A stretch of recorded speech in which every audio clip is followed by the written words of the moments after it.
আমরা অনেকেই অভিযোগ করি, নামাজে দাঁড়ালে মন থাকে না, কিংবা কোরআন তেলাওয়াত করি কিন্তু অন্তরে কোনো কম্পন অনুভব করি না। ইবাদত আমাদের কাছে অনেক সময় অভ্যাসে পরিণত হয়েছে, কিন্তু এটি যে ভালোবাসার বিষয় তা আমরা ভুলতে বসেছি।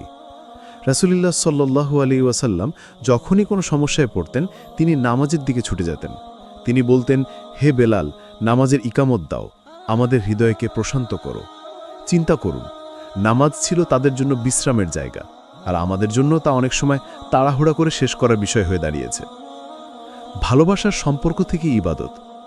ইবাদত প্রিয় হওয়ার প্রথম শর্ত হলো যার ইবাদত করছি তাকে চেনা এবং ভালোবাসা। আপনি যখন কাউকে মন থেকে ভালোবাসেন তখন তার সাথে কথা বলতে কি আপনার ক্লান্তি লাগে? ঘন্টার পর ঘন্টা কথা বললেও মনে হয় সময়টা যেন কম হয়ে গেল।